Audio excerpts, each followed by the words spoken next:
तो ये बात है 2 जुलाई 1995 जब शाम के टाइम सुशील शर्मा अपने घर आता है और वो देखता है कि नैना सहानी शराब पी रही थी और फ़ोन पर किसी से बात कर रही थी। सुशील शर्मा को देख नैना ने अपना फ़ोन रख दिया।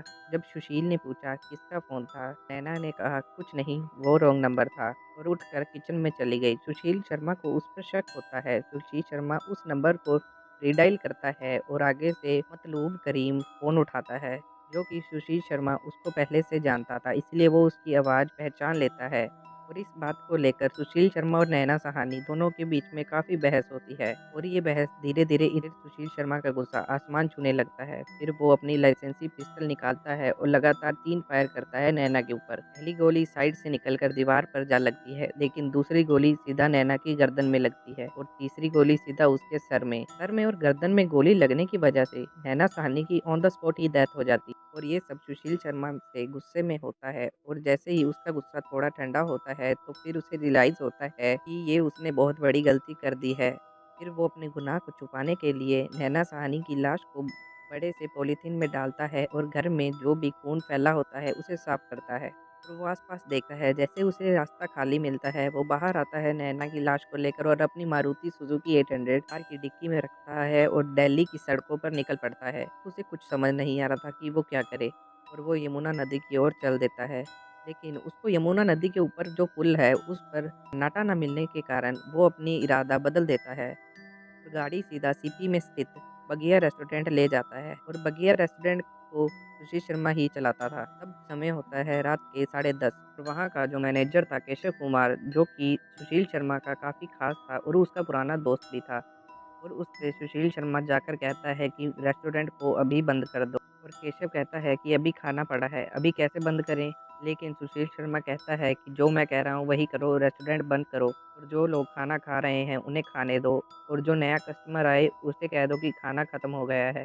जब सब खाना खाकर चले जाते हैं तब सुशील शर्मा कहता है कि लाइट वाइट बंद करो और रेस्टोरेंट के स्टाफ को भी घर भेज दो। जब सारा रेस्टोरेंट खाली हो जाता है तब सुशील शर्मा केशव को सारी बात बताता है और कहता है कि हम नैना सहानी की लाश को तंदूर में डालकर जला देंगे और इससे किसी को लाश नहीं मिलेगी और वो बच जाएगा। केशव ये बात सुनकर काफ़ी घबरा जाता है, लेकिन वो सुशील का पुराना साथी था, इसीलिए वो उसका साथ देने के लिए तैयार हो जाता है। फिर सुशील शर्मा केशव को गाड़ी की डिक्की से लाश लाने को कहता है। फिर ये दोनों नैना सहानी की लाश तंदूर। में डालकर जलाने लगते हैं। आग की लपटें ज़्यादा तेज़ न होने पर सुशील शर्मा काफ़ी सारा बटर तंदूर में डाल देता है और काफ़ी सारा बटर तंदूर में डालने की वजह से वहाँ पर ऊँची-ऊँची आग की लपटें उठने लगती हैं। ये आग की लपटें इतनी ऊँची थी कि सामने से किसी को भी दिखाई दे रही थी।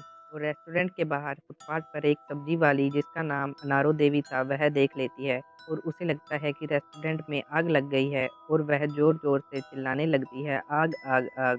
जैसे ही अनारो देवी आग, आग चिल्लाती है, पास ही में ड्यूटी दे रहा दिल्ली पुलिस का कांस्टेबल अब्दुल नज़ीर गुन्नू भागकर अनारो देवी के पास आता है और अनारो देवी उसे बताती है कि देखो रेस्टोरेंट में आग लग गई है। अब्दुल नज़ीर जैसे ही अंदर आता है और जैसे ही तंदूर के पास जाने लगता है तो केशव उसे रोक लेता है। जब अब्दुल नज़ीर केशव से पूछता है कि तुम इसमें क्या जला रहे हो? केशव उसे कहता है कि कुछ नहीं, ये हमारी रैली के पोस्टर्स हैं, हम उसे जला रहे हैं। और अब्दुल कहता है कि ध्यान से जलाओ वरना आस-पास भी आग लग सकती है। पहली बार में तो केशव उसे बहला-फुसला कर भेज देता है। काफ़ी देर तक आग कम नहीं होती और अब्दुल नज़ीर बाहर ही खड़ा देख रहा था। अब्दुल को दाल में कुछ काला लगता है, इसीलिए वो पीसीआर बुला लेता है और जैसे ही पीसीआर आती है तो सुशील शर्मा और केशव दोनों घबरा जाते हैं और सुशील शर्मा को लगता है कि वो अब फँस गया, इसीलिए वो चुपचाप खिसक लेता है। जैसे ही पुलिस अंदर आती है तो केशव अपनी बातों में उन्हें घुमाने लगता है। केशव की लाख कोशिश के बाद भी पुलिस वाले नहीं मानते और तंदूर में देख लेते हैं। तंदूर में लाश देखकर वो फटाफट केशव को अरेस्ट कर लेते हैं। केशव को चौकी ले जाया गया तो वो सिर्फ पूछताछ में एक ही बात बता रहा था कि मुझे कुछ नहीं पता और ये वैसे भी बहुत बड़ी न्यूज़ थी। और अगले दिन जैसे ही न्यूज़ में ये बात ही है, बगिया रेस्टोरेंट में एक औरत की लाश जलाई जा रही थी और ये सुनकर मतलूब करीम मोर्चरी पहुंचता है और उसने अंगूठी से पहचान लिया था कि ये नैना की लाश है और मतलूब करीम कहता है कि इसका मर्डर पक्का सुशील शर्मा ने किया था और इससे पुलिस को ये पता लग गया कि ये नैना सहानी की लाश और वो सुशील को पकड़ने उसके घर जाते हैं। लेकिन वहां से पता लगता है कि सुशील 2 दिन से गायब है और सुशील शर्मा भागकर बेंगलोर छुप गया था और उसने बेंगलोर की ही कोर्ट में अग्रिम जमानत की अर्जी लगा दी थी।